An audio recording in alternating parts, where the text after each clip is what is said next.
enemy.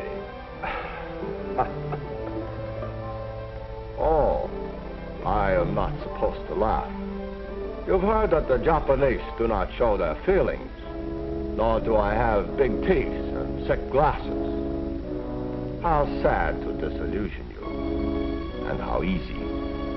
Easy because you do not know the Japanese. You only think you do, and you're wrong.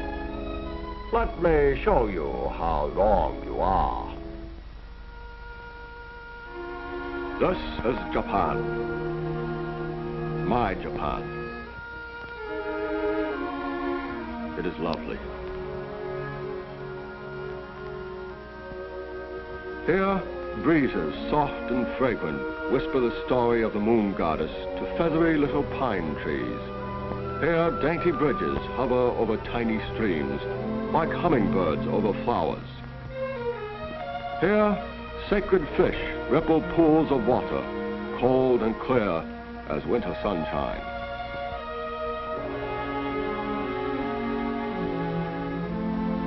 Here, too, stands Fujiyama, a holy mountain,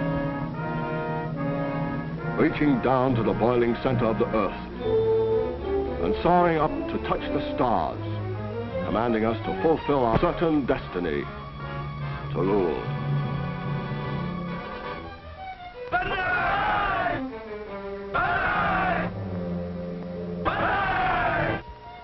Yes, my Japan is lovely, is it not?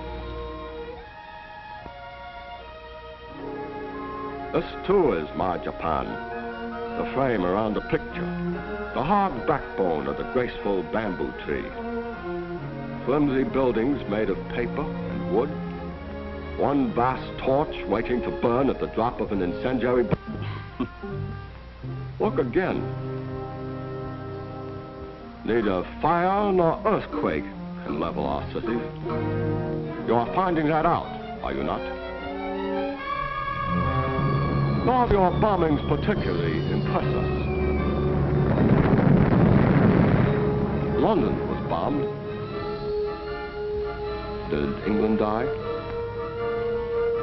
Tokyo, Osaka, Yokohama, drop your bombs. You cannot destroy Japan by turning cities into blackened rubble, by wiping out a few inexpensive lives.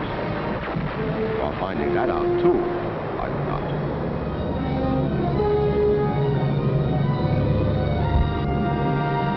You cannot destroy Japan because you cannot destroy its heart, the Japanese people.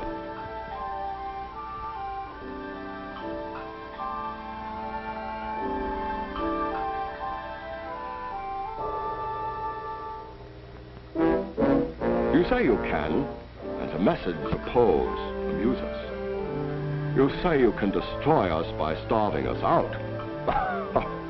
You forget that we're not like you. We have no soft bellies crying for beefsteaks and butter and candy. We live well on simple food, easy to get. Starve us? It is easier to starve a fish in the ocean. You say you can destroy us by making sacrifices.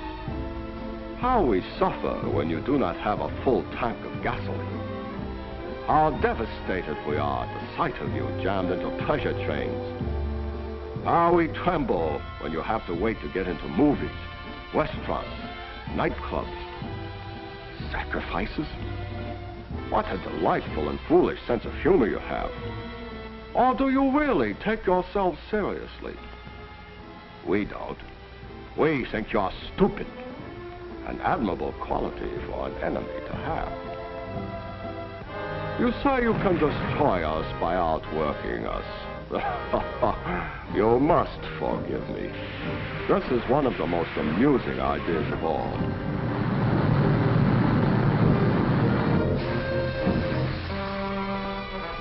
You have not met our workers, have you?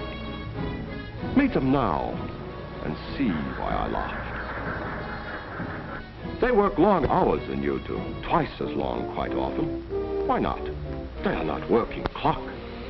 They are working to win the war. They do not make as much money as you do. Well, they are not working to make money. They are working to win war. They work every day of every week. Is this so strange?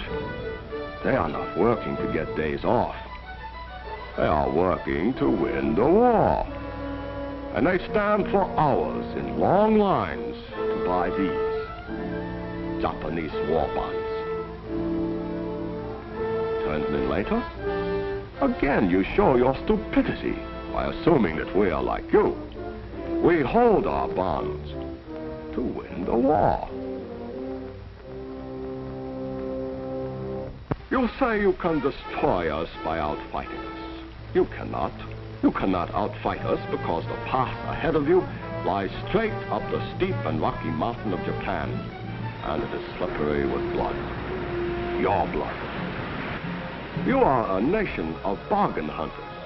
You will not be willing to pay the full price of victory. In pain, in work, in money, in lives.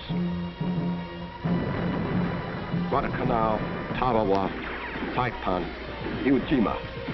You boast of them as major victories. To you, they are. Us, they are minor defeats. The loss of island outposts.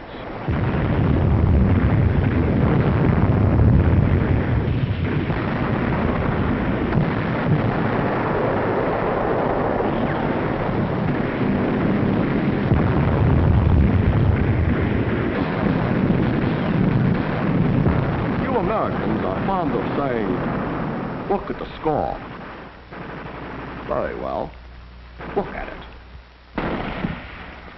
You sent your finest troops against these outposts. They died by the thousands. Here they are, massacred, slaughtered.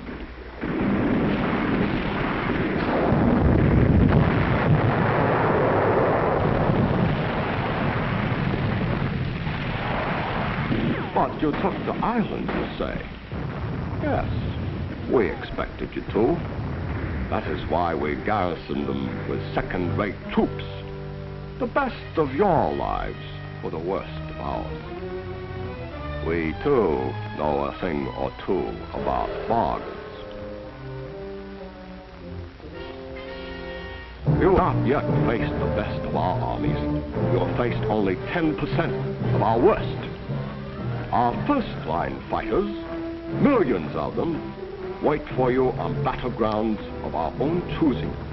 Wait across vast waters which thin out your supply lines and weaken your fighting strengths before you even reach. They wait in Japan, in China, in Burma, and all the other half of the world. Our half.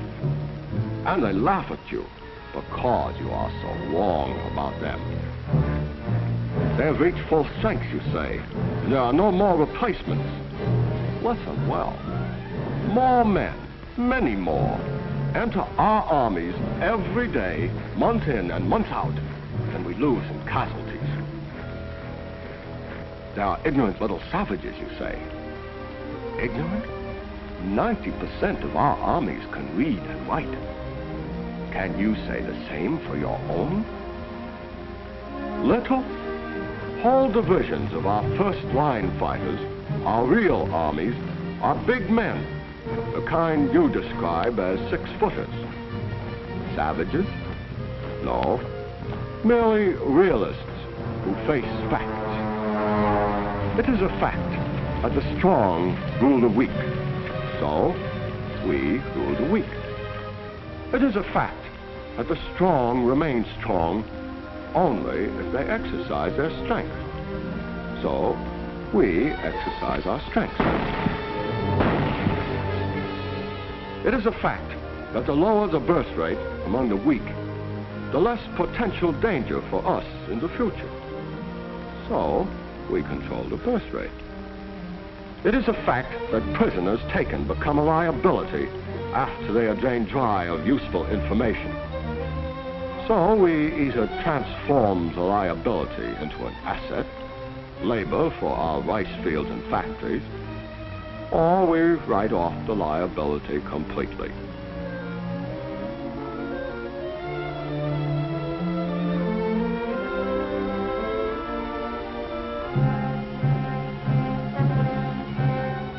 For further details, you might speak to those of you who were so long our guests in the Philippines, those who still live.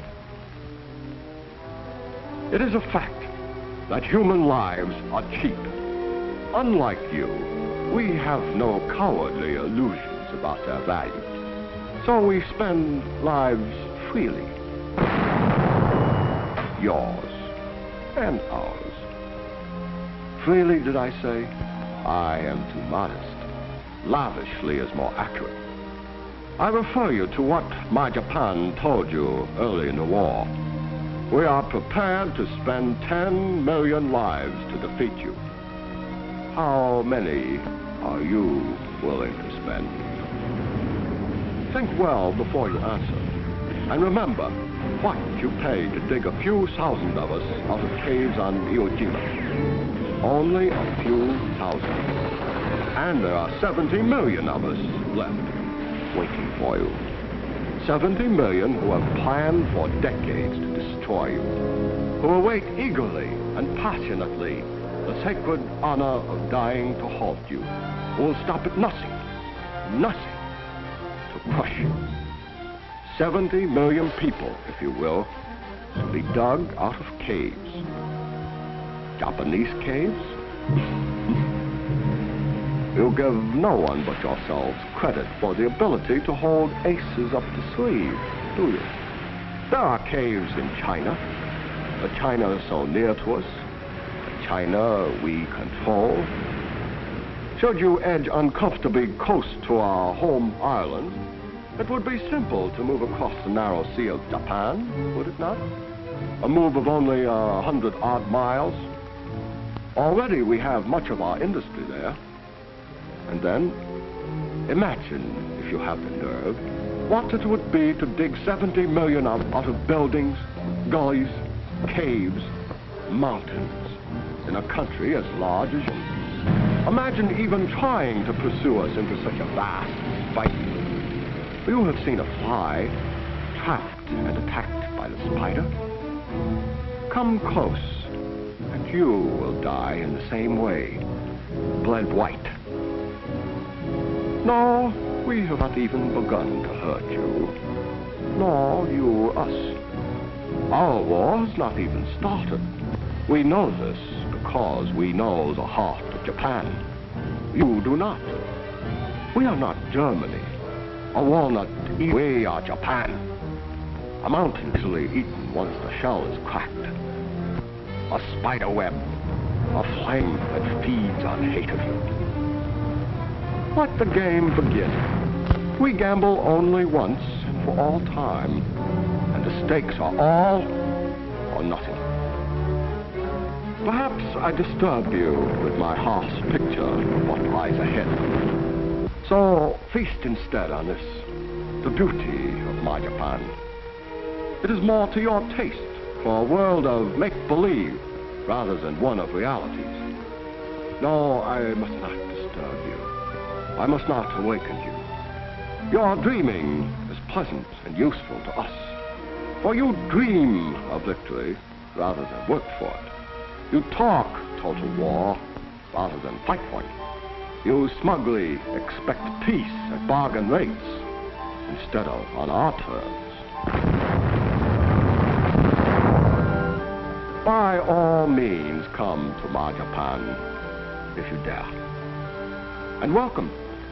It is beautiful here. As beautiful as the sight of your blood on our bayonets.